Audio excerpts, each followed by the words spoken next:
amigos, ya son las 10 de la noche con 33 minutos en vivo y en directo. Esto lo llamamos Mentiras Verdaderas todas las noches a través de las pantallas de la red. Queremos que se convierta en un clásico de las noches en nuestro programa, así que lo construimos en esta discusión acalorada donde indagamos en la historia desconocida. Jorge Baradit, buenas noches, ¿cómo estás? Súper bien. Oye, Jorge, hoy día vamos a ahondar en un tema poco conocido para nuestro país y tiene que ver con qué rol jugó Chile en la Primera Guerra Mundial. Ya se cumplió 101 años, más de un siglo de este primer gran conflicto bélico en nuestros tiempos, ¿no? Y donde la verdad poco y nada sabemos, pocos antecedentes manejamos al respecto. Vamos a revisar una nota que nos pone en contexto para poder entender desde ya qué rol jugó Chile. ¿Qué historias desconocidas están detrás de la guerra? El hashtag abierto, @mentiraslarred. Desde ya, pongan atención a esta nota.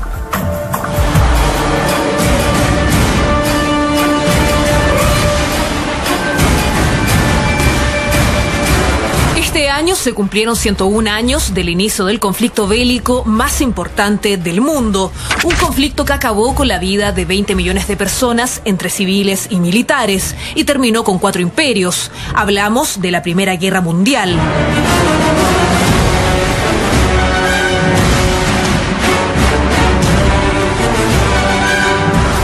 La Primera Guerra Mundial comenzó en Europa el 28 de julio de 1914 y culminó el 11 de noviembre de 1918, un año en el que se selló el fin del conflicto entre los países contendientes en el Tratado de Versalles. Una guerra que acabó con 4 imperios, el alemán, ruso zarista, austrohúngaro y otomano, estados que perdieron parte importante de sus territorios.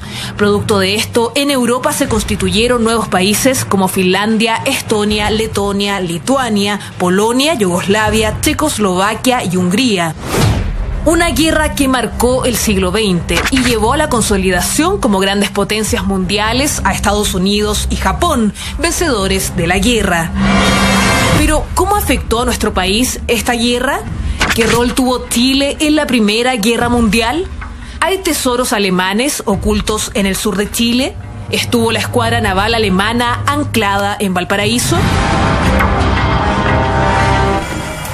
30 países en conflicto en una guerra desplegada en 3 continentes. Sí. ¿Qué rol jugó Chile? Lo iremos descubriendo poco a poco, Jorge Baradit. ¿Por dónde le entramos a esta guerra que ya cumplió más de un siglo? Por algo que pasó la semana pasada. Después del programa que hicimos, me preguntaron, pero te está saliendo del tema. ¿Qué tiene que ver la Primera Guerra Mundial, esto de la tregua de la Primera Guerra con nosotros? Claro. Yo le dije, bueno, ¿tú sabes que Chile fue escenario de un combate importante de la Primera Guerra Mundial?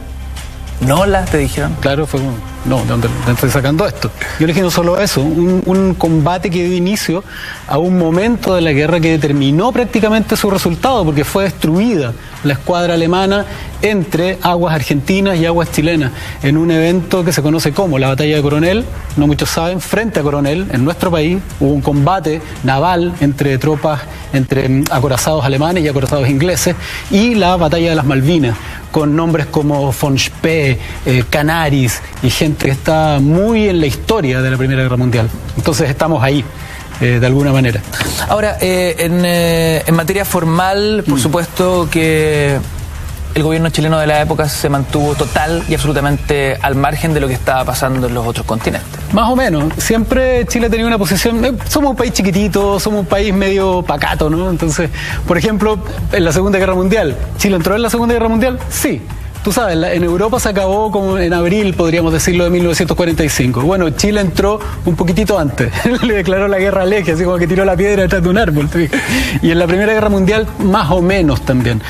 Siempre en el país ha habido una especie de germanofilia, ¿no? Hay un gusto por lo alemán, los colonos alemanes, la educación de nuestro ejército. Hay una admiración por el pueblo alemán que ha cruzado los tiempos, no viene solamente de periodos recientes. Entonces Chile de alguna manera prestó ayuda a la flota alemana. La flota alemana se abasteció en Valparaíso, no una vez, 2 veces. Los prisioneros de guerra fueron prácticamente protegidos en nuestro país después de estos combates.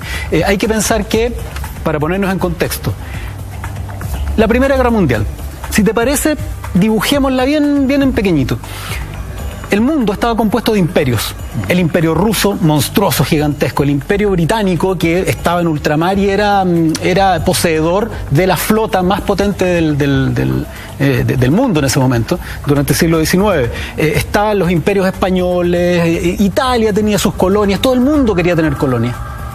1880, recién Alemania, este león dormido, ¿no? Esta águila dormida, se unifica en el siglo XIX. Recién en 1880, contemporáneo con, mientras se estaba desarrollando la Guerra del Pacífico, Alemania estaba unificándose como un gran país y todos empezaron a temblar, porque todos sabían la capacidad que podía llegar a tener ese imperio alemán.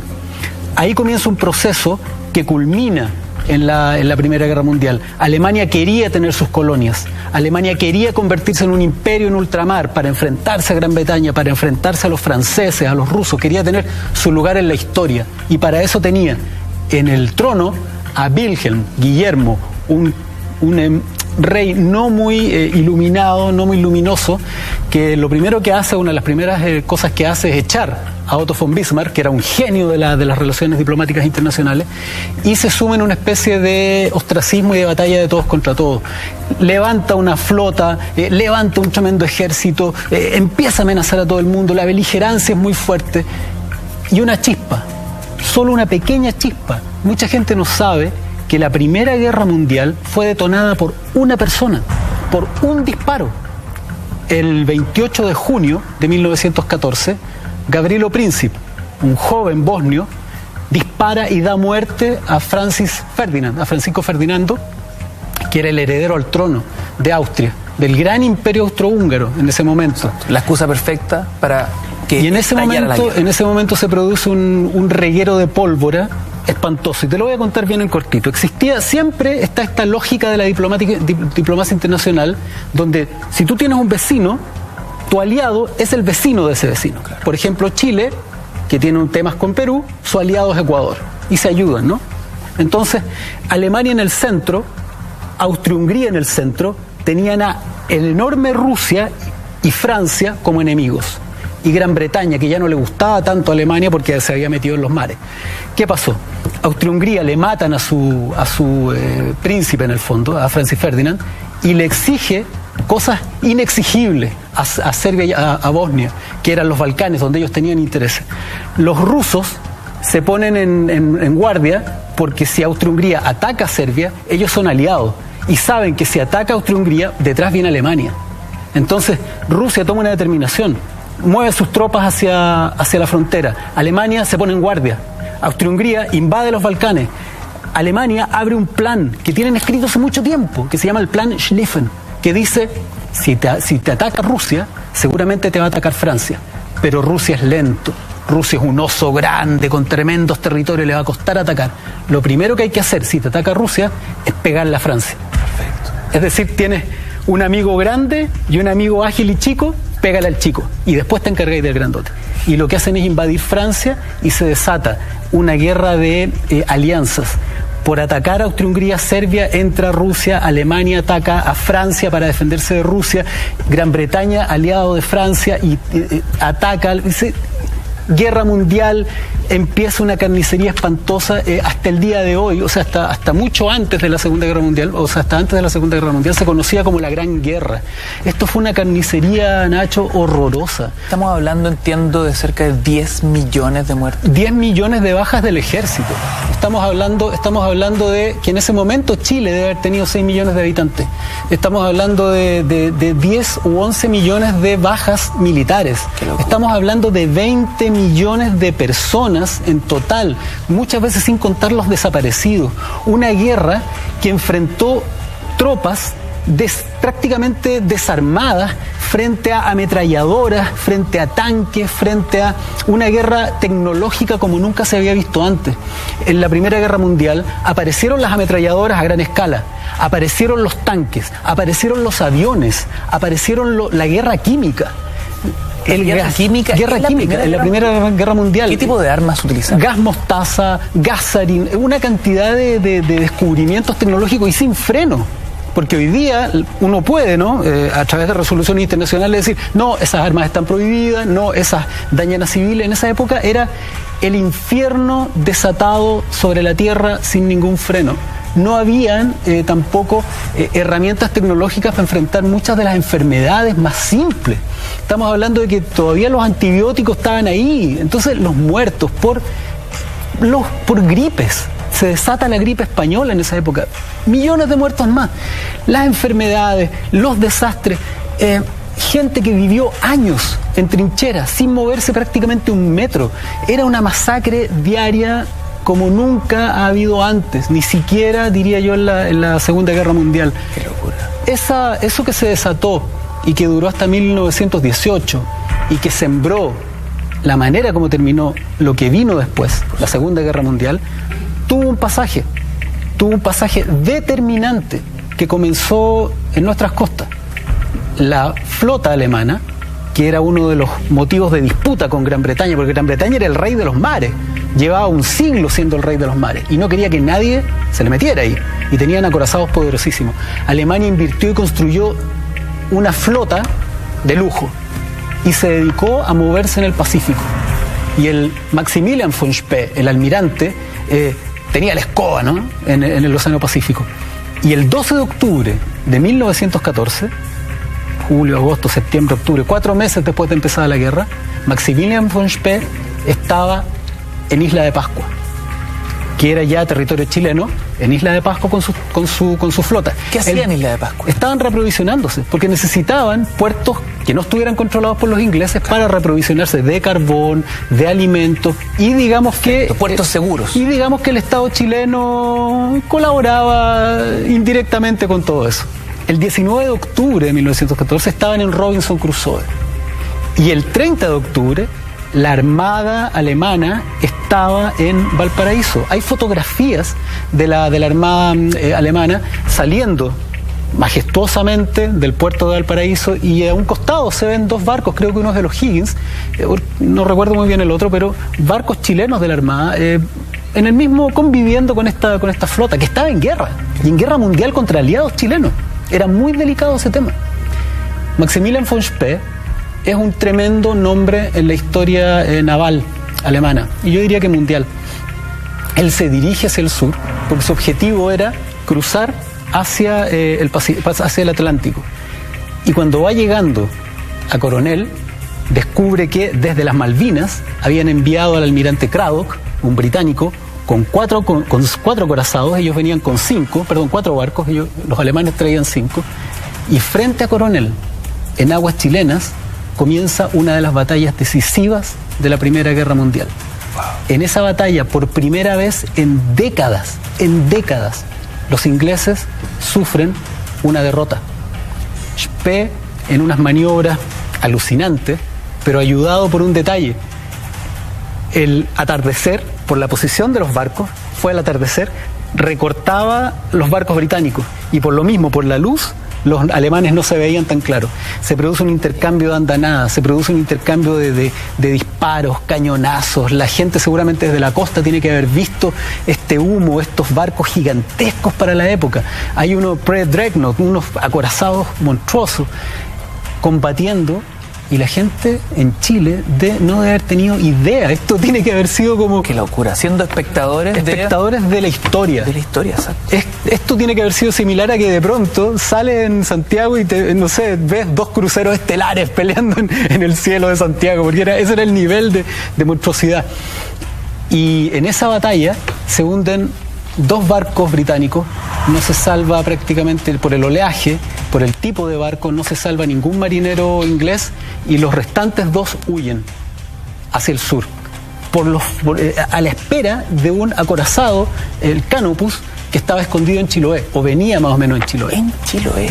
Tenemos full protagonismo de la geografía chilena, si te fijas. Los tipos se van por alta mar, tratan de meterse hacia Chiloé porque Canopus venía por Chiloé, que son puertos escondidos, hay canales, hay mucha posibilidad de maniobrar ahí. Y eso en ese momento les jugó a favor a los ingleses. Y huyeron con la cola entre las piernas por toda la costa chilena, atraviesan el estrecho y vuelven a las Malvinas. La semana antepasada hablamos de la guerra de las Malvinas, la posible guerra con Chile, con Argentina, y mencionamos algo de las Malvinas.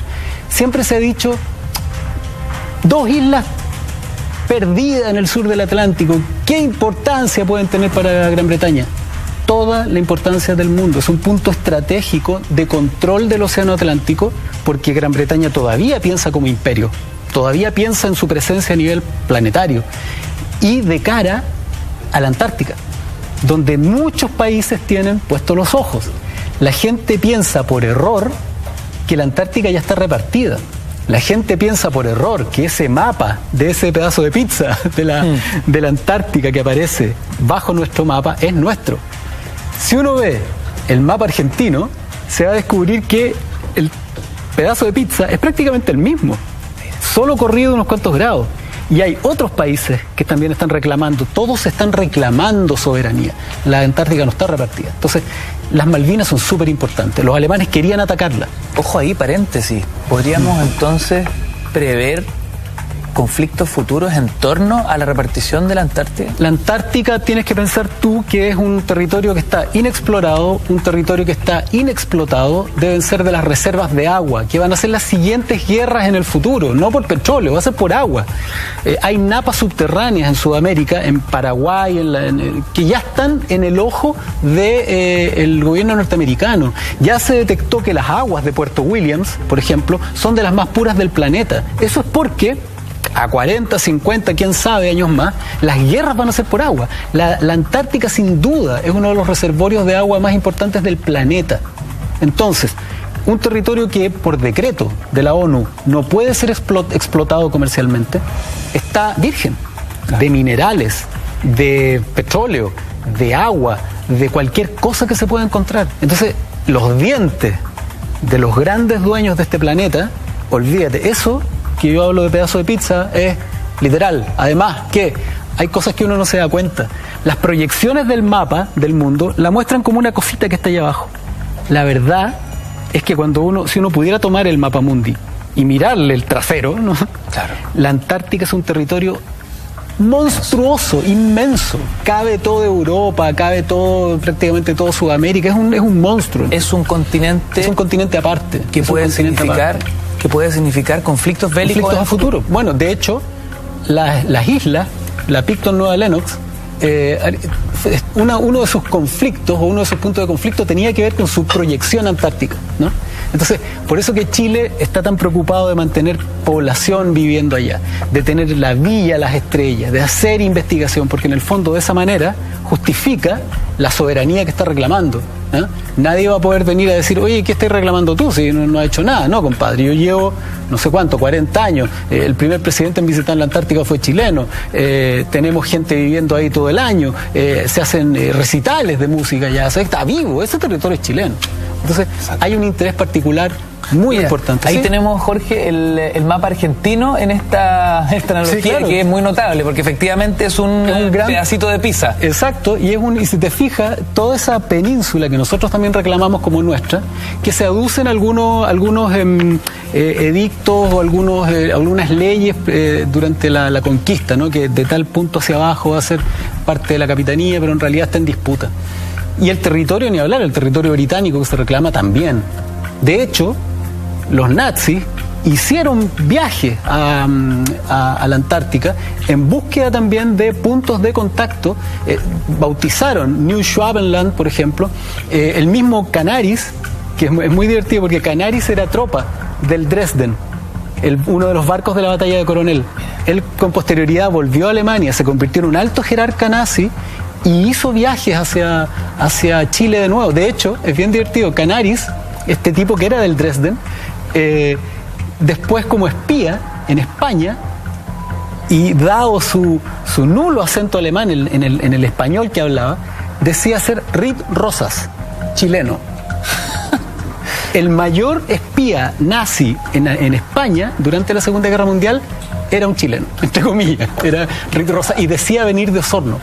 Siguiendo en este vínculo de la Primera Guerra Mundial con Chile, ¿jugó algún rol el salitre en aquel mega conflicto bélico? Jugó un jugó un papel muy importante porque uno de los componentes de la pólvora, que es el principal explosivo utilizado hasta ese momento, no había desarrollo de explosivos de otra naturaleza, sintéticos, plásticos, qué sé yo, era el salitre. Tú sabes, se hace la pólvora se puede hacer con partes de azufre, carbón coque y de salitre. Es imprescindible el salitre para la pólvora. Y Chile, claro, se forró de plata vendiendo salitre en un conflicto que utilizaba la pólvora, pero a destajo todos los días. Oye, mira, qué datazo. Queridos amigos, siendo ya las 10:53, impresionante conversación sostenemos a esta hora de la noche. Y hoy estamos desmenuzando datos desconocidos, ocultos, sobre qué relación tuvo esta guerra con nuestra larga y angosta faja de tierra. Uno siempre piensa que Chile ha estado tan ajeno a estos grandes conflictos bélicos, y aquí vamos viendo casos puntuales, concretos, confirmados, donde Chile sí jugó un rol más que relevante. Y fíjate que el principal rol, o un rol importante que jugó Chile, fue que cuando, en el fondo, en esta batalla de Coronel, comienza un momento crucial para la Primera Guerra Mundial. Tú tienes que pensar que en la Primera Guerra Mundial no estaba desarrollada la aviación como la entendemos hoy día. Es decir, todo el aprovisionamiento se realizaba por tierra, por trenes o por mar. El mar era fundamental como ruta de aprovisionamiento de pertrechos, de alimentos para las tropas que estaban distribuidas en esta guerra planetaria. Entonces las rutas marítimas eran clave, y el que controlara el mar de alguna manera iba a controlar el curso de la guerra también. Entonces esta flota alemana que se enfrenta a la británica y obtiene una primera victoria en la batalla de Coronel es clave. ¿Qué papel jugó Valparaíso? Desgraciadamente, el punto estratégico para el dominio del Atlántico Sur eran las Malvinas. Spee debió haber perseguido a estos barcos y debió haberse quizás aprovisionado en Puerto Montt, en Magallanes, y continuar de ir directo hacia las Malvinas y tomarla, que era el plan. Sin embargo, Valparaíso fue muy tentador. Valparaíso y su ambiente cosmopolita, Valparaíso y sus provisiones, Valparaíso y todo lo que tenía, llamó a Spee. Spee se fue hacia el norte en vez de dirigirse hacia el sur, y se demoró 18 fatídicos días en iniciar el ataque hacia las Malvinas. Tiempo que aprovechó la Armada Británica de enviar acorazados. Spee nunca supo, no hubo inteligencia que le informara, y cuando ellos, pertrechados en Valparaíso, llenos de carbón sus máquinas, partieron a tomarse las Malvinas, iban entrando a las bahías y se encontraron con que había una cantidad de acorazados, una cantidad de barcos de guerra impresionante, y tuvieron que frenar.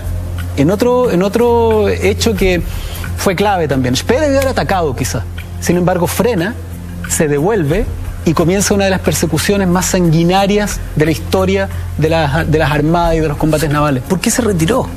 Lo pillaron totalmente por sorpresa. Se retiró porque iba con 4 barcos, y en la bahía, en Puerto Stanley, que es la capital de las Malvinas, el puerto principal, estaba lleno de barcos británicos.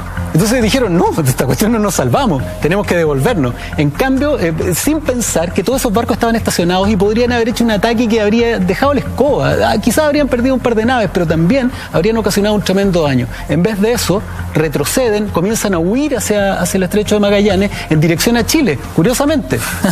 Parece que territorio seguro hacia Chile, ¿no? Los alemanes. Y son perseguidos, y ocurre el gran desastre de la Armada alemana. El primero al que se le da caza es el Scharnhorst se llamaba, que es donde iba Maximilian von Spee. Es alcanzado, cañoneado, comienza a hundirse. No hay posibilidad de salvar a los marinos alemanes. Además, los británicos estaban muy molestos por esta gran derrota, y termina abriendo las esclusas Spee y hundiendo el barco con toda su tripulación a bordo. Muere él y mueren 700 marinos alemanes. No hay ningún sobreviviente. 700 marinos. Continúa la persecución, más hacia el sur, más cerca de Magallanes. Capturan a otro, se acercan a otro barco alemán, y entre dos lo cañonean, y en él iba el hijo mayor de von Spee. Lo hunden, no hay sobreviviente, muere el otro hijo de Spee. Continúan y alcanzan a Leipzig, otro barco más pequeño, lo cañonean y comienza a hundirse lentamente. Y este es uno de los pasajes oscuros de la Primera Guerra Mundial. Un barco hundiéndose recibe en la encerrona de 2 enemigos y la tripulación que estaba encubierta porque se estaba hundiendo el barco es masacrada. Es ametrallada, cañoneada, que sobreviven 7 marinos que saltan al mar y el resto es mutilado, masacrado, hecho pedazos por cañonazos a muy corta distancia. Es un crimen de guerra eso. Lo que hablábamos, una guerra sin códigos, sin protocolo. Nada, fue una guerra muy sanguinaria donde se perdió todo lo de caballeroso que en algún momento pudo tener la guerra. Y en ese barco, tú no me vas a creer, pero muere el otro hijo de Spee, que también era oficial de la Armada Alemana. Ese día mueren Maximilian von Spee, sus 2 hijos, y se pierden barcos muy importantes de la Armada Alemana, pero se salva uno de nombre Dresden, que consigue huir, consigue meterse al estrecho de Magallanes, es ayudado por gente en Punta Arenas. A medida que la gente se va enterando por radio, por los telex que llegan a los diarios, de esta gran batalla que se está produciendo en el sur. Imagínate, eso es una batalla espantosa. Estamos hablando de hundimientos de barcos, explosiones, barcos escapando por fiordos, perseguidos por acorazados, y esto a vista y paciencia de la gente que estaba en la costa. El Dresden tiene un dato alucinante. El Dresden se mete por las islas del sur de Chile, por los archipiélagos, ¿no? En Coyhaique, se escapa, patrullan tropas británicas por la costa, bajan a tierra, lanchas, acorazados, buscando darle cacería a este barco que fue responsable de la única derrota en décadas de la Gran Armada Británica. Y este consigue esconderse y con la ayuda de gente de Punta Arenas, de chilenos y colonos, logra irse a un lugar que lo tengo anotado aquí porque se me olvidó, Quintupeu, que queda hacia el interior de Puerto Montt. Son unos fiordos maravillosos. Yo leí las descripciones porque no lo conozco. Habla de acantilados de 300 metros que bordean canales de aguas esmeraldas, con cascadas de agua maravillosa, en el sector donde Chile es más delgado. Chile, en el sector de Quintupeu, tiene 14 kilómetros de ancho entre el mar y la frontera argentina.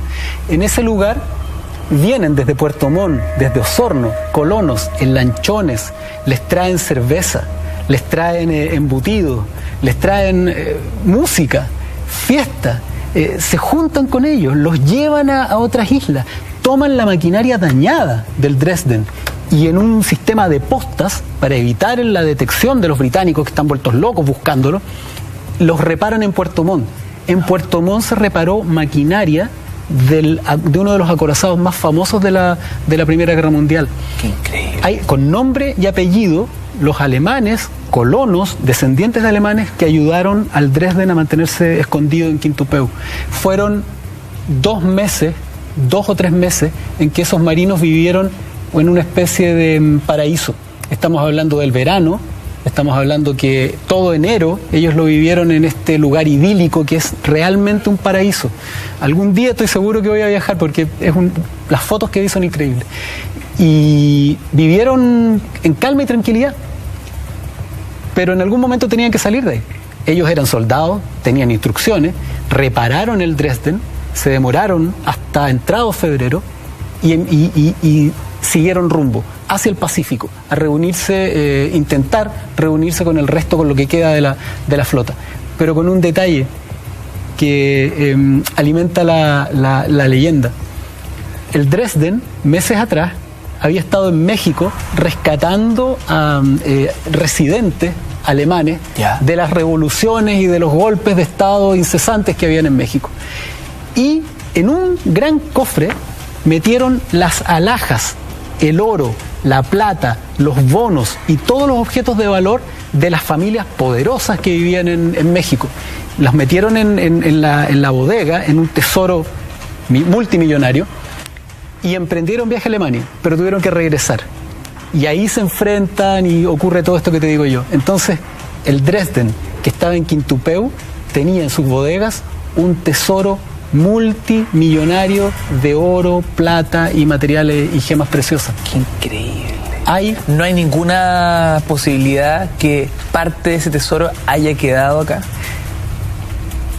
Hay decenas de testimonios que dicen que el almirante ordena en un momento sacar algo de las bodegas. Y fabrican los mismos marinos con gente que los estaba ayudando, con madera de ahí, una gran caja que envolvió en pieles, que envolvió en grasa, que aisló en el fondo, lo aisló de la humedad, y la levantaron en una grúa. Y todos los testigos coinciden en que de pronto esa caja ya no estaba. Entonces lo que suponen es que está en un islote, en un rellano, en una esquina de algún fiordo, o derechamente con pesos en el fondo de alguno de los fiordos cercanos a Quintupeu. Te digo que decenas de buzos, pescadores, han agotado recursos, se han tirado 1000 veces al agua buscando el tesoro del Dresden que está ahí. No es un mito sin ningún asidero. Los registros de ese tesoro están. Los testigos que vieron esto están. Los testigos que vieron la caja y después la vieron desaparecer están. Hay hoy un tesoro tremendo alemán en los fiordos cerca de Quintupeu sin encontrar.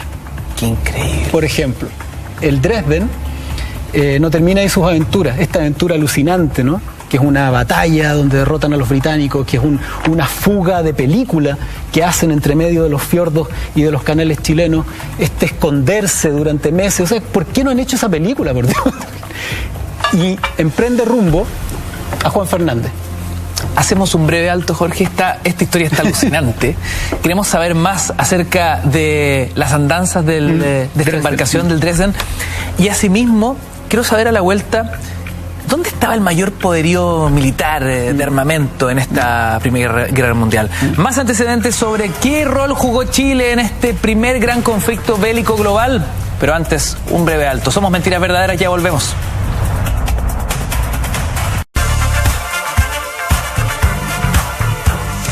Información oculta, desconocida en torno a la Primera Guerra Mundial. El rol que jugó Chile en este gran conflicto bélico global, 30 países jugando la vida de cientos de miles de sus ciudadanos en 3 continentes. Sí. Y una batalla que no dejó, una guerra, digamos, que no dejó ajeno a nuestro país. Jorge Baradit, estamos hablando a esta hora de la noche de una embarcación que se logró convertir en un mito, este Dresden, sí. y cómo entre escapadas y jugadas muy heroicas logra entrometerse en nuestro país, haciéndonos formar parte también del conflicto bélico. Bueno, el Dresden aquí fondeado en Quintupeu con sus, imagínate, sus marinos cansados, pero también siendo agasajados por los chilenos, ¿no? Por los colonos chilenos. Se hacían fiestas, ¿no? En el Dresden, con música, acordeón y cerveza. ¿En el mismo barco? Por supuesto, pues, si Chile estaba en el fin del mundo. Y esto, Quintupeu y estos fiordos eran el fin del mundo. O sea, no había cómo llegar, no había cómo saber. Hasta el día de hoy es difícil controlar o fiscalizar lo que ocurre en ese sector donde el continente se fragmenta, donde Chile se parte, ¿no? En 1000 pedazos. O sea, la tripulación se sentía efectivamente segura. La tripulación estaba completamente a salvo, pero no podían seguir ahí para siempre. Entonces, en febrero, ellos zarpan con carbón entregado por colonos chilenos, con herramientas y con maquinaria funcional gracias a la ayuda de los chilenos, y parte hacia el Pacífico, pero hace una parada, porque tenía muy poco carbón a pesar de todo, hace una parada en Juan Fernández. Antes es visto por un barco británico, identificado, y por supuesto informan al mando británico que de inmediato se lanza a la cacería. El Dresden estuvo en el archipiélago Juan Fernández, en la bahía Cumberland, cuando de pronto aparecen barcos ingleses.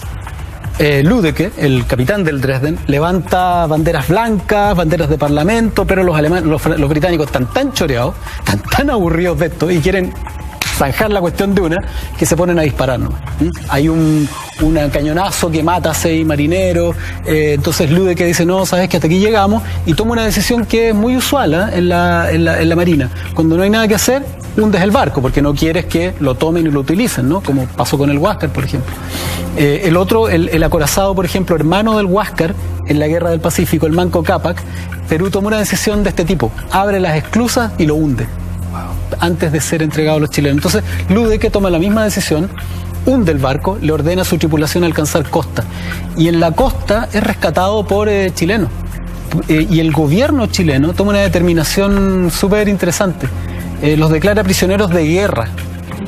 Chile los toma prisioneros, que no hay ninguna razón, ¿no? Pero en el fondo lo que estaban haciendo era protegerlos de los británicos. Y trasladan a toda esta tripulación del Dresden a la isla Quiriquina, ¿no? Cerca de Concepción está la isla Quiriquina. Y ahí los mantiene con la instrucción de parte de Alemania, con contactos, de estar ahí guarecidos hasta el fin de la guerra.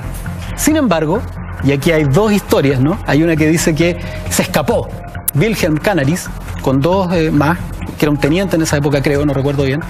Y hay otras versiones que dicen que le fue permitido escapar. Y estos tipos llegan y terminan en Osorno. Y Canaris vive un tiempo en Osorno, toma una nacionalidad chilena falsa y eventualmente huye a través de Puyehue a Nahuel Huapi, y de ahí de vuelta toma un barco de vuelta a Alemania. Y ahí es donde yo te cuento que el tipo termina convertido en un espía de nombre Rosas, chileno. Queridos amigos, es momento de dar más. Por ejemplo, una selfie a lo Titanic por tu pareja. Movistar está haciendo lo mismo por sus clientes. Ahora tu Movistar es mejor que tu Movistar. Muchos ya mejoraron su plan multimedia, así que déjate querer y descubre cómo mejorar el tuyo en movistar.cl o llamando directamente al 600-600-3000. Movistar, todas las noches de mentiras verdaderas. Ya son las 11:14, somos Trending Topic en Chile, estamos aprendiendo y estamos descubriendo información desconocida en torno a qué rol jugó Chile en la Primera Guerra Mundial. Podemos revisar en nuestra cuenta Twitter, señor director, @mentiras_la_red con el hashtag BaraditNMB. Ya vamos a poner sobre pantalla algunas preguntas para que nuestro público en casa también forme parte de esta conversación, Jorge. Hay un dato que es importante saber sobre Canaris. Lo que yo te decía, ¿no? Además de ser un gran espía, él terminó siendo un alto jerarca nazi de la Abwehr durante la dictadura de Hitler en Alemania, el gobierno de Hitler. Canaris eventualmente es uno de los que también zarpan y participa en el descubrimiento y de zonas de la Antártica desconocidas, Nueva Schwabenland, por ejemplo. Canaris es un personaje súper relevante que en el fondo es salvado por el gobierno chileno. Y hay un dato alucinante sobre la Segunda Guerra Mundial, que son varios los casos de mucha casualidad que involucran a futuros dirigentes de la Alemania nazi. Y hay uno en particular que me gustaría contártelo más hacia el final, que es súper interesante. No, pero no se guarden la información. Porque ahora... ¿Te lo cuento al tiro? ¡Al tiro! Imagínate que en la Segunda Guerra Mundial, en octubre de 1914, en el frente francés, donde era la carnicería como no te la puedes imaginar, donde se le decía, esa típica imagen que nosotros tenemos de la Primera Guerra Mundial, ¿no? Las trincheras, y de pronto un pito sonaba o una campana y los soldados tenían que salir corriendo a intentar tomar metros de territorio y eran barridos por las ametralladoras. Esta tierra de nadie que estaba llena de cadáveres de lado y lado, ¿no? Una batalla sin ningún sentido. ¿Por qué? Porque no existía el factor todavía aviación, que era el que permitía saltar este tipo de dificultades. Esa guerra que cuando se acababan las balas, ese fusil se convertía en una lanza, ¿no? Sí, con bayoneta, era espantoso. Hay casos en la Primera Guerra Mundial atroces de guerras sin sentido, masacres sin sentido. La batalla de Galípoli en Grecia, por ejemplo, o la misma Verdún en Francia. Son cerros de cadáveres sin ningún sentido, que no modificaron un metro la geografía de la guerra. Una de las guerras más atroces y más inútiles en términos militares de la historia también. Y en ese marco, en el marco de la guerra en Francia, ocurre un evento que es alucinante. El cabo Henry Tandy estaba peleando, británico, y de pronto se encuentra de frente con un soldado alemán, con un cabo de ejército, que está agotado, parece herido, es incapaz de levantar siquiera el fusil para enfrentarse. Y Henry Tandy lo ve tan desvalido que le perdona la vida. El soldado alemán lo mira, le da las gracias y huye. Y Tandy, con los años, se va a arrepentir profundamente, porque ese soldado que Henry Tandy salva absolutamente desarmado, absolutamente entregado, era Adolfo Hitler. No. Sí. Adolfo Hitler... Un anónimo soldado que formó parte de la Primera Guerra Mundial. Hitler era austriaco, mucha gente tampoco lo sabe, él no era alemán. Y él se enroló en las fuerzas alemanas en la Primera Guerra y participó. Era un cabo de ejército que tuvo heridas de guerra importantes, él tuvo heridas por gas, estuvo ciego un tiempo, convaleciente en un hospital. Y con los años, en un diario, reconoce a Henry Tandy, en una foto de un diario, cuando le están entregando una medalla, porque Henry Tandy combatió, se retiró recién entrado la década del 20, y recorta el diario. Y hay un evento antes de la Segunda Guerra Mundial que es un clásico, que es cuando Alemania ya era una nueva potencia militar, todo el mundo temblaba, pero nadie quería entrar a una nueva guerra. Entonces le estaban permitiendo a Hitler tener armada, tener armamento militar, cosas que habían quedado prohibidas después de la Primera Guerra. Le permiten mucho, tratando de mantener la paz después de esta guerra traumática que fue. Y uno de los eventos más famosos es cuando Gran Bretaña viaja, el primer ministro Chamberlain, a Alemania a firmar un tratado de paz, que todo el mundo sabía que era una cosa inútil, porque Hitler en algún momento iba a explotar y iba a atacar todo el mundo y filo. Sin embargo, él llega, ¿no? Y llega, hay una foto famosa de él bajando con un papel, ¿no?, del avión que lo traía de Alemania, que es un papel que no sirvió de nada, ¿no? Y Chamberlain, en la conversación con Hitler, cuenta que Hitler le pidió que lo comunicara con Henry Tandy para agradecerle. Y se supone que hay una versión de la historia donde Hitler le agradece directamente a Henry Tandy el haberle salvado la vida en esa tarde de 1914. Por supuesto que Henry Tandy murió muchos años después, absolutamente doblado, trastornado por la idea de haber podido darle un curso distinto a la historia, porque... Qué brutalidad. Claro, porque Hitler es uno de esos casos en la historia en que un personaje es capaz de canalizar el espíritu de una época toda y dirigir a un país completo a un destino terrible. Entonces quizás habría sido otro el curso de nuestra historia. En esta prehistoria del Hitler que todos conocimos, ¿no?, ¿fue condecorado en esa guerra? ¿Hitler fue un soldado destacado? Sí, él fue un soldado valiente. Él un soldado anónimo, pero... Sí, él era un simple cabo, pero sí, él recibió medallas. Él se destacó en combate, a pesar de no ser alemán y de contar con algunos hándicaps en contra. Él fue un soldado destacado. Se retiró del ejército terminada la guerra muy apenado, ¿no?, porque técnicamente en esa guerra Alemania no fue derrotada, es decir, no se cruzaron las fronteras alemanas hacia el interior como ocurrió en la segunda, ¿no? Entonces en Alemania, que estaba dominada por la propaganda interna, la gente decía, oye, ¿por qué estamos firmando la paz si no nos han derrotado? La guerra continúa, las batallas siguen arriba, ¿cachai?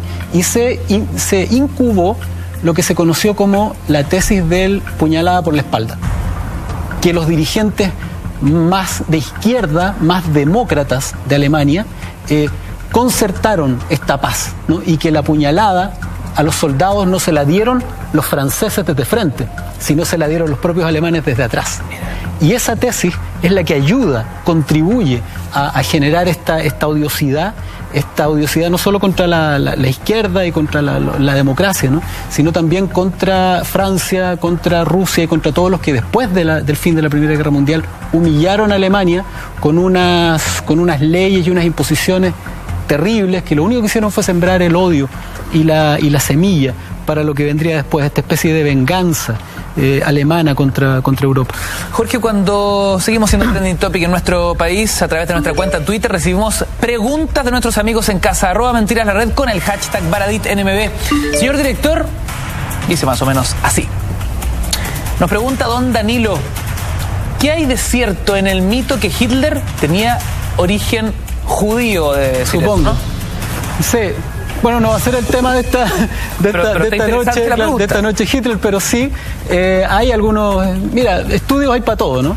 Y, o sea, pero en primera instancia, y que es interesante lo que dijiste hace algunos minutos, sí. Hitler no era puramente alemán. No, Hitler no era alemán. Hitler nació en Austria. Hitler no era alemán. Sí, sí, Hitler nació en Austria. ¿Qué tanto le pesó eso en sus primeros años como, líder político, militar? Nada, porque teniendo cerca la unificación alemana, todavía estaba en la mente de los alemanes una noción vaga de lo que eran sus fronteras.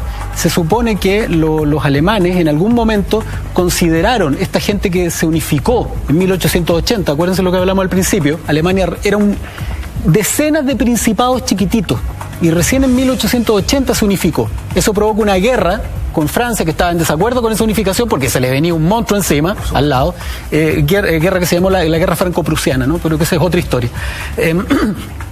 Entonces, en algún momento se pensó que Austria también debería formar parte de esta gran Alemania, ¿no?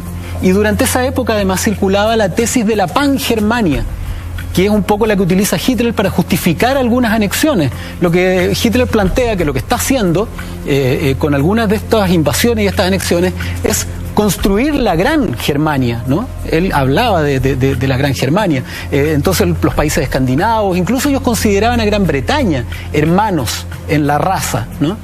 Tú sabes que los ingleses en particular se consideran anglosajones, ¿no? Es decir, una mezcla con sajones, que son germanos, son del continente, provienen de esa misma zona. Entonces para él no era nada de raro sentirse germano, no solamente alemán, sino sentirse parte de este universo que estaba en esa época, se pensaba en construcción. Entonces para él no hubo ningún conflicto. Ahora, para contestar la pregunta, sí, hay estudios, hay investigaciones que arrojan este resultado. Que Hitler habría tenido origen judío. No me parece ni bien ni mal. No puedo avalar uno u otro, los que dicen que sí, los que dicen que no. Por lo menos me gustaría que si alguien tiene antecedentes al respecto, los tuitee, pero en mi caso no. Yo conozco antecedentes para ambos lados y me parece que hay algunos que son un poco interesados, otros no tanto. Por lo menos yo no lo tengo claro. Jorge, para cerrar este tema alucinante, ¿no? ¿Qué conclusiones podemos sacar en torno a la real participación que tuvo Chile, nuestro país, en esta Primera Guerra Mundial? La gran consecuencia que vivió Chile de la Primera Guerra Mundial, como comentaban en Twitter algunos televidentes, no estuvo por el lado militar, estuvo por el lado económico. Chile, el cobre de esa época era el salitre. Y uno de los grandes ingresos que tenía Chile durante la guerra, por supuesto, era el salitre que iba a la industria militar. En buen chileno, este país se forró gracias al salitre, gracias a la Primera Guerra. A partir de, claro, también pero ya venía forrándose desde antes, porque el salitre es fundamental en la agricultura. Hay que alimentar al planeta y el salitre es fundamental. Pero, y aquí le pegamos un coscacho a la oligarquía chilena de nuevo, la oligarquía chilena se dedicó los primeros 20 años, o si se quiere, los últimos 10 del siglo XIX y los primeros 2 del 20, a forrarse, a construirse castillos monumentales, a gastarse la plata en cruceros y en viajes y vivir en Europa tratando de parecer y ser franceses en obras muy egoístas, y no le heredó nada al país en términos de desarrollo, de infraestructura, muy poco. Entonces, ¿qué pasó? Cuando llegó el momento en que se inventó, producto de la escasez y producto de los vetos para que Chile le vendiera salitre a los aliados, ¿no? Alemanes, los científicos desarrollaron salitre sintético. Y Chile se fue al demonio, porque se produjo salitre sintético a mucho más bajo costo, más cerca además, no tenía que recorrer medio mundo para llevar lo que había en Chile, y entró en una crisis Chile espantosa, una crisis que derivó en una inestabilidad política como nunca se ha visto. Inestabilidad política producto de la presión social, de las muertes y de la hambruna que vivía el país, donde se sucedían golpes de Estado, gobiernos que duraban una semana, repúblicas socialistas que duraron 12 días, golpes sobre los golpes, sacando a un país de su cargo, mandándolo exiliado para afuera, como el caso de Alessandri, y después trayéndolo de vuelta, cambios de constitución, la crisis económica sumada a la crisis de 1929, que fue una crisis económica mundial, sumió a Chile durante esos años en uno de sus pozos más oscuros. Entonces, uno podría decir que el gran efecto o la gran participación que tuvo Chile durante la Primera Guerra Mundial fue haber sido proveedor de una materia prima básica, no haber visto con mejores ojos el futuro, no haber invertido mejor toda esa riqueza que ingresó y haber perdido por tonto, ¿no? Jorge Baradit, tan alucinante como este tema es el que vamos a empezar a recorrer a continuación.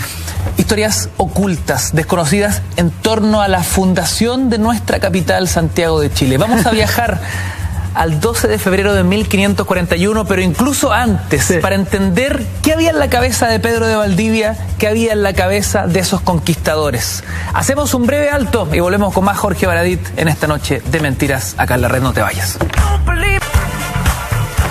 23:33. Esto es Mentiras Verdaderas a través de las pantallas de la red. Una alucinante conversación que nos hace recorrer la historia y sobre todo episodios desconocidos, muchos de ellos ocultos en torno a nuestra propia construcción como país. En este caso, la fundación de Santiago, un hito que ese 12 de febrero de 1541 marca un antes y un después en nuestro territorio, por supuesto. Pedro de Valdivia decide asentar la ciudad en este territorio, y entiendo que no era un territorio, no era un territorio eriazo, no era un peladero, no era un peladero simplemente. Hay mucho más que contar en torno a ese día y que me imagino, sí, Jorge, claro, lo empezamos a explorar desde mucho antes, ¿no? Sí, hay, como siempre te digo, ¿no? Hay que poner esto en contexto. Y tenemos que decir, lo primero que hay que decir es que siempre se cuenta esta historia de el pelagato, el patipelado que viene de España a hacerse la América, literalmente, ¿no? En el caso de Pedro de Valdivia no es tan así. Él estaba casado con una noble en España, noble que no vio nunca más en su vida cuando se vino a América. Él era un hidalgo. Mira, una persona, claro, pierde literalmente a su mujer al lanzarse en esta aventura. Pero gana otra. la famosa Inés de Suárez. Y él, podríamos decir que este gallo inventa Chile. Es Pedro de Valdivia el que inventa Chile. Todos conocemos esta historia, ¿no? Que el descubridor del territorio es Diego de Almagro, por decir que es el primero que pisa territorio que eventualmente se va a llamar Chile. Los del Tahuantinsuyo, que es como se llama realmente el imperio inca. Hay que dar un dato. No es el Inca era solamente el rey, por decirlo de alguna manera. No es que ellos fueran los incas, ellos eran quechua, y dentro del imperio inca habían chancas, habían aymaras, había muchas etnias. Y el Inca era solamente el rey. Pero este imperio se llamaba Tahuantinsuyo, que eran los 4 lugares del imperio. En el Tahuantinsuyo Sur, que es hacia nuestro país, lo que eventualmente fue nuestro país, ellos se referían como Chiri, que quiere decir lugar frío. Chiri, que significa frío o zona fría, ¿no? Y era muy mal mirado. Era un territorio hostil, era un territorio que no les guardaba mucho interés para nada, a pesar de que ellos se extendieron muy profundamente en nuestro país. Súmale a eso lo que hizo Diego de Almagro, que fue que perdió casi todos sus hombres, que le mataron entre el frío, los indios, los aborígenes de la zona le mataron a casi toda su expedición, que vuelve al Perú hecho pelota, pobre, lo matan en Perú, entonces nadie quería venir para acá. Y Pedro de Valdivia, fíjate tú, él llega a América ya con una visión idealista de la conquista. Él no viene exclusivamente a hacerse millonario. Él viene en 1535, él llega a América en una expedición a buscar El Dorado. Esa ciudad mítica, construida de oro, que tiene varios equivalentes en América. Paititi, El Dorado, la ciudad de los Césares chilena hacia el sur, territorios mágicos gobernados por seres sobrenaturales, inmortales, que tienen construcciones de oro, sanan a la gente, no mueren. Él venía con esa idea. América para los españoles era un territorio mágico y nuevo. Era completamente alucinante. Ellos describían, veían criaturas que nunca habían visto, seres humanos los describían como gigantes, otros hablaban de seres alargados, gigantescos, que volaban. Era un territorio de magia para ellos, América. Era el fin del mundo. Y hay que pensar que ni siquiera sabían qué forma tenía. Ellos iban, a medida que iban descubriendo territorios, iban sabiendo de qué forma estaba constituida la geografía. Hasta tal punto que Sancho de la Hoz, que es uno de los financistas de Pedro Valdivia, vuelve de España feliz porque le dieron todas las tierras cultivables al sur del Estrecho de Magallanes. Que no tenía ni idea lo que había, ¿te fijas? Exacto. Entonces, Pedro de Valdivia, él dice, yo quiero conquistar un lugar, un país que me dé fama, que me dé nombre, que me haga gobernador. Por eso que no tiene miedo de venir a Chile, a pesar de que es un territorio absolutamente despreciado por el resto. La desconocida historia de la Fundación de Santiago. A esta hora de la noche, queridos amigos, denle color a la vida, porque darle color a la vida es decir más veces que sí a las invitaciones. Es decir, ¿dónde y cuándo? En vez de déjame ver si puedo, déjame pensarlo, voy a revisar mi agenda. Es bailar arriba de la mesa con tus amigos, es cantar con todas las ganas, es disfrutar de cada momento. Por eso, Amaranta Espumante te invita a darle color a tu vida en sus dos variedades, Brut y Demi-Sec. Atrévete, porque Amaranta le da color a tu vida. Quedan pocas horas para... Así. Pocas horas, ¿verdad? Se lo voy a dejar acá, Carlos Lobo, ¿se lo puedo dejar a usted? Eso me lo guarda para el especial de mañana. Desde las 22 horas mañana, queridos amigos, todo el equipo de la red celebra su año nuevo. Así que todos invitados para que lo pasemos juntos. Ustedes en casa, nosotros acá en nuestros estudios con todos los programas, todos nuestros compañeros. Vamos a estar haciendo un programa especial en la víspera del 2016 que se nos viene. Seguimos junto a Jorge Baradit recorriendo esta historia desconocida en torno a la Fundación de Santiago de Chile. Así que Pedro de Valdivia quería hacerse famoso. Él quería fama y para eso emprende este viaje y nadie lo pesca. O sea, hay que pensar que él viene con plata, él junta algunos financistas pequeños, conoce a Inés de Suárez. Inés de Suárez en Perú vende sus joyas para financiar típico de las mujeres que invierten todo en sus hombres, ¿no? Bueno, esta mujer también invierte todo lo que tiene en este hombre que conoce, que ella era una viuda, que la protege y la toma como su compañera, y con todo ese dinero, con todo ese esfuerzo, con toda la plata que logra conseguir, arma un maravilloso ejército de 11 hombres. Nada más. ¿11 hombres? Nadie quería venir. Todos los prestamistas subían los intereses estratosféricamente porque sabían el fracaso, lo hostil y lo pobre que era Chile, el territorio del sur, así que nadie quería financiarlo.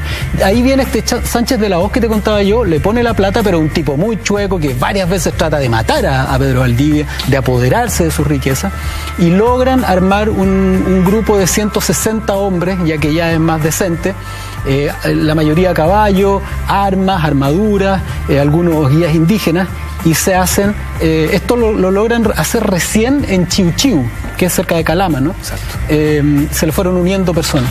Lo que hay que pensar es que en esa época, a caballo o a pie, cruzar el desierto de Atacama, ¡qué locura! Era una locura por los pasos que fueran. Estamos hablando de menos 10 grados de noche, sin tener árboles de donde sacar leña para hacer fuego. Estamos hablando de temperaturas de 40 grados durante el día o más, noches en esa época, ¿no? Estamos hablando de la primavera, ya días bastante largos, noches, a pesar de eso, muy frías. Pedro de Valdivia está 2 meses atravesando el desierto de Atacama. Tenemos que hacernos a la idea de lo que son 2 meses. Estamos hablando que si sale hoy, podrían llegar a principios de marzo, a pata, por el desierto. Es realmente una atrocidad. Y no solo eso. ¡Qué locura! La ruta que utiliza es la misma que utilizó Diego de Almagro. Y cada cierto tramo va encontrando cadáveres de españoles, cadáveres de caballos, cadáveres de indígenas. En las alturas por donde pasa, españoles congelados en posiciones, describen unas posiciones espantosas, apegados de pie, momificados a roca. Es un viaje realmente de espanto. Solamente tienen descanso cuando consigue ahorcar a un tipo que estaba confabulando en su contra para devolverse, y aplacar el motín final cuando llegan a Copiapó, que es un valle maravilloso. Verde, agua, los tipos se vuelven locos, meten a los caballos al agua. La escena, cualquier escena del desierto de legionarios, eso es lo que vivieron los españoles cuando llegaron a Copiapó. Y de Copiapó se les hizo más fácil.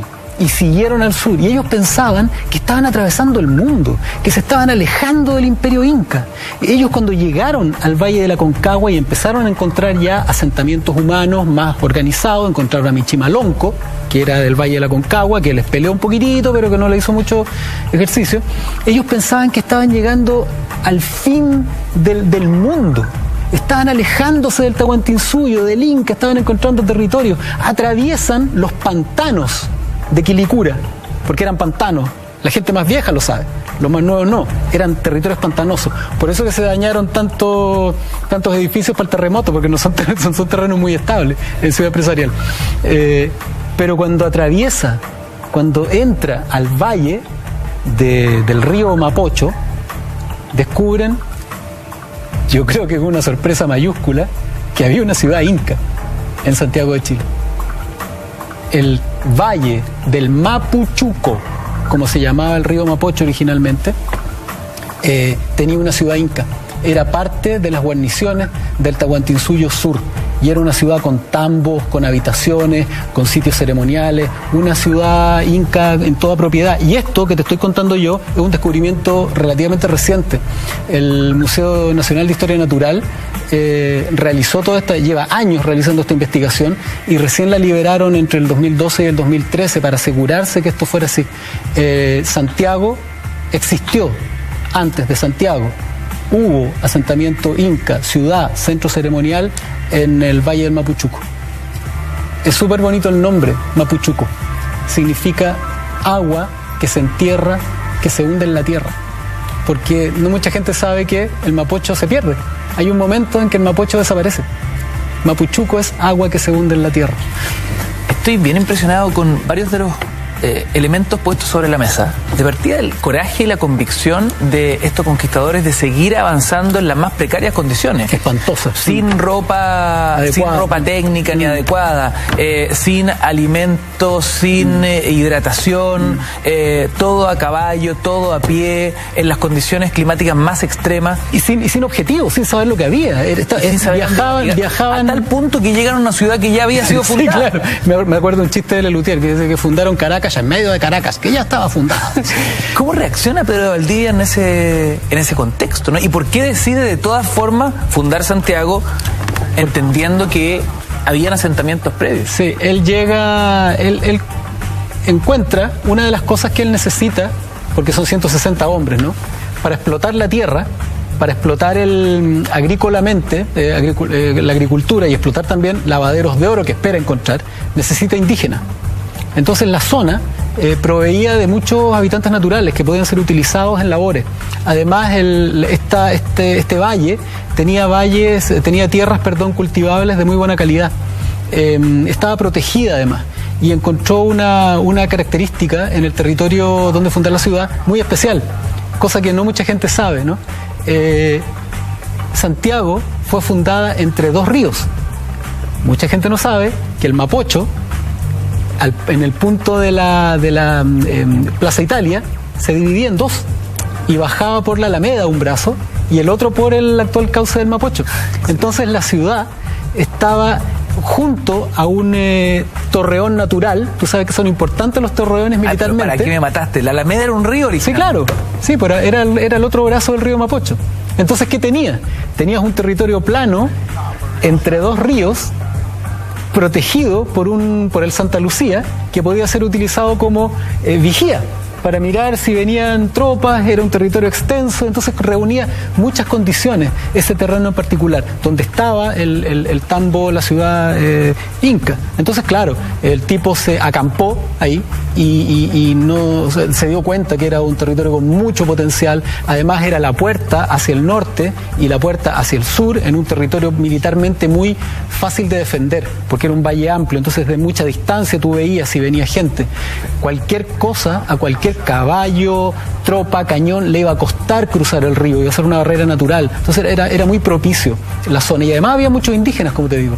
Él rápidamente encuentra que hay lavaderos de oro en Marga Marga. Michimalonco lo ayuda a encontrar esto. Utiliza tierras cultivables de Santiago, empieza a armar acá. A pesar de eso, él considera que el centro de Chile, la ciudad que era su centro de operaciones y donde finalmente se instaló era Concepción, Claro. no Santiago. Esta zona era una mezcla de cosa inca y cosa mapuche a un punto tal que el Cerro San Cristóbal, por ejemplo, el nombre original del Cerro San Cristóbal es Tupahue. Y Tupa es un término, significa señor o algo así, en idioma quechua, y Hue es mapuche, ¿no? El lugar del señor. Eso significa Tupahue, y ese es el nombre original del Cerro San Cristóbal, el lugar del señor, ¿no?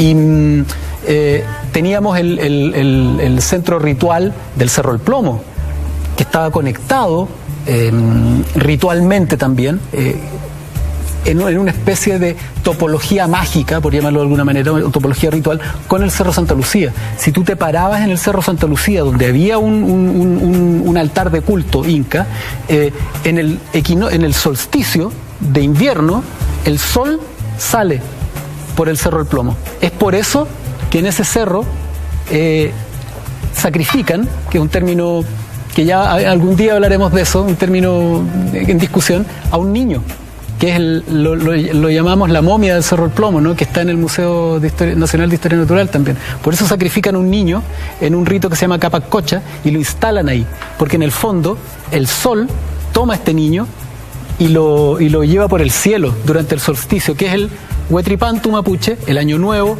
o el Inti Raymi de los incas. Y una cosa más bonita con el Cerro El Plomo: uno de sus brazos, uno de sus ríos, alimenta y da nacimiento al Mapocho. Entonces, desde el Cerro El Plomo nace el sol, que gira por arriba, y nace el Mapocho, que gira por abajo.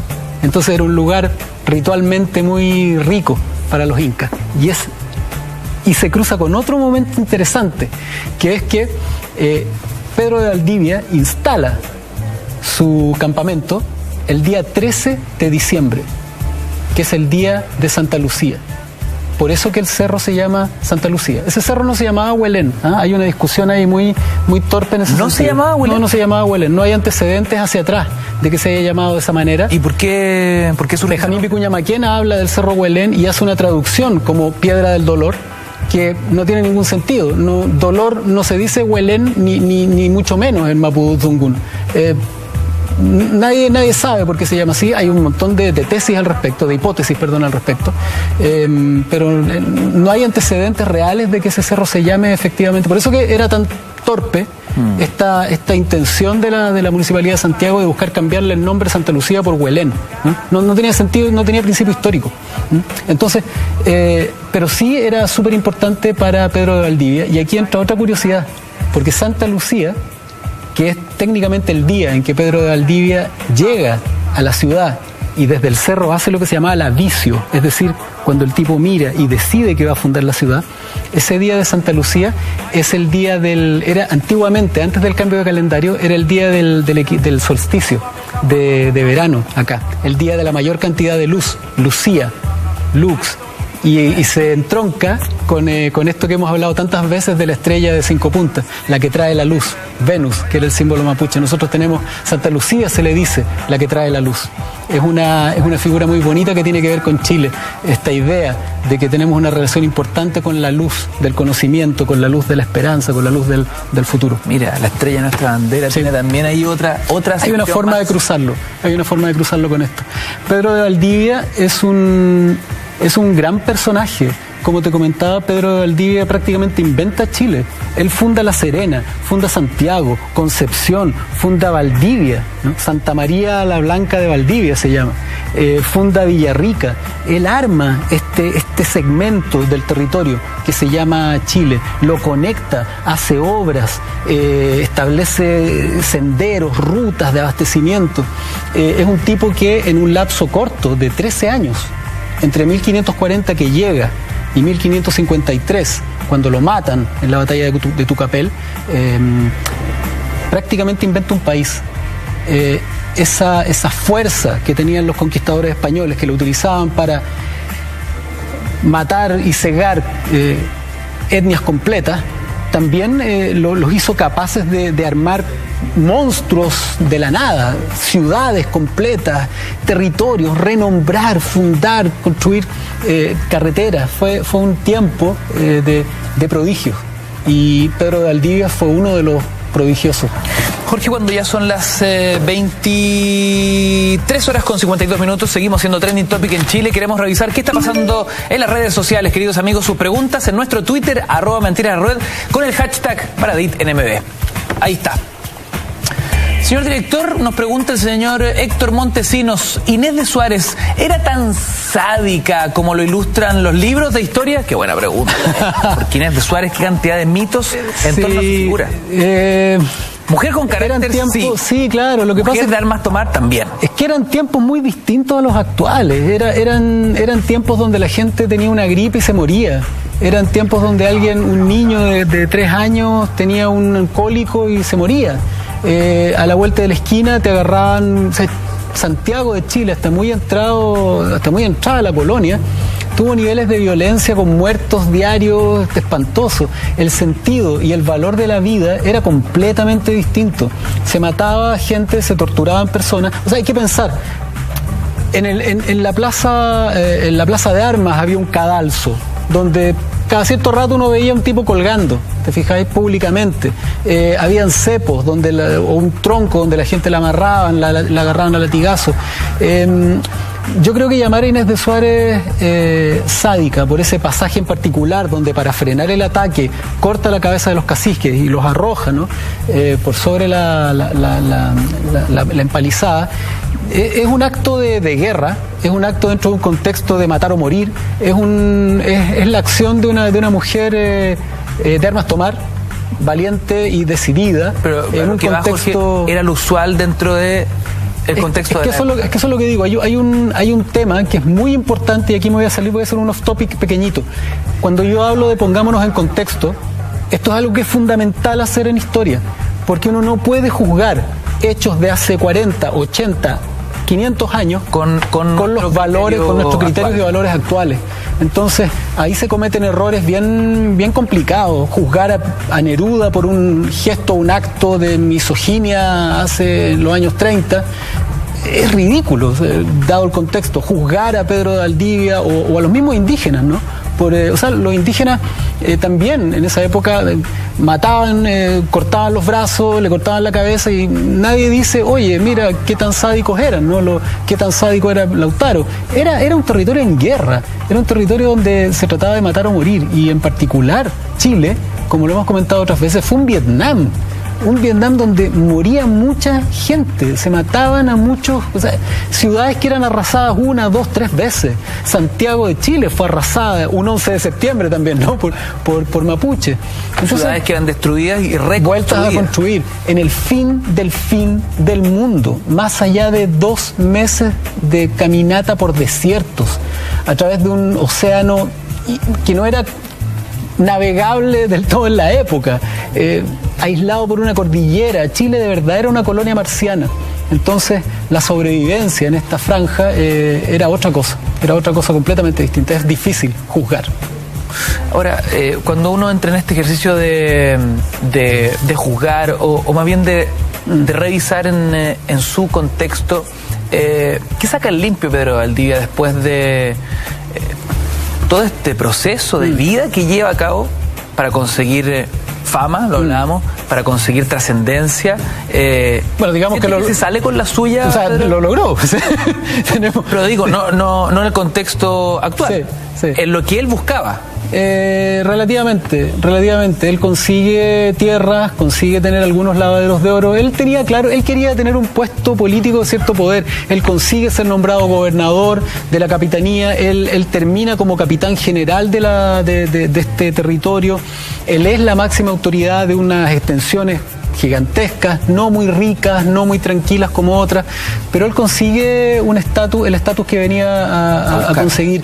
Desgraciadamente le tocó un territorio hostil, desgraciadamente para él, le tocaron unos indígenas muy alzados que no aguantaron, como en el resto del continente, ser sometidos de la misma manera. Le tocó un pueblo mapuche bastante más beligerante, fuerte y consciente de su dignidad que en otros territorios. Y eso fue su perdición, porque finalmente en una de estas campañas, justamente cuando encuentra la muerte, a solo 13 años de haber iniciado el proceso. Es un tiempo corto, si tú lo piensas. Es como haber empezado la fundación de un país en el año 2000 y haberla terminado ahora. Es un periodo de tiempo cortísimo. Él muere joven, para nuestras medidas de tiempo, muere con fama, muere como capitán general, muere como gobernador, muere como la figura más alta y señera de los conquistadores en estos territorios. Él la consigue, y no solo la consigue, perdura. Y hoy día Pedro de Valdivia es una figura desgraciadamente no tan conocida como deberíamos, pero que tiene sus lugares en nuestra historia relevantes. Él inventa Chile, no cabe duda, él inventa nuestro país. Jorge Baradit, te quiero agradecer enormemente esta visita, casi cerrando este 2015. Sí. Nos vemos la próxima semana, ¿no? Sí, pues de todas maneras. Próxima semana y próximo año, además. Sí. Todas sus preguntas y comentarios a través de nuestra cuenta Twitter son enormemente agradecidas por este equipo, porque así vamos construyendo también estos paneles junto a Jorge Baradit. Sí, ha sido un año 2015 bien especial. Lo comencé de una manera y jamás habría pensado que lo iba a terminar de esta, ¿no? Y estoy muy agradecido y quiero aprovechar esto, ¿no? Como se dice, quiero aprovechar este espacio para darle las gracias a la gente, porque estamos hablando de Historia Secreta de Chile, un libro que lleva 50.000 ejemplares vendidos al día de hoy. 6 meses en el primer lugar. 6 meses en el primer lugar del ranking. Quiero darle las gracias porque esto es algo que la gente con su interés ha conseguido, y ha conseguido algo no menor también: espacio para que se hable de nuestra identidad, de nuestro origen, de lo que fuimos, lo que somos, que es relevante para lo que queremos ser. Entonces, darle las gracias a todo el mundo, a todo Chile, darte las gracias a ti y al equipo de Mentiras Verdaderas también, y claro, encantado de vernos el 2016 de nuevo. Excelente, querido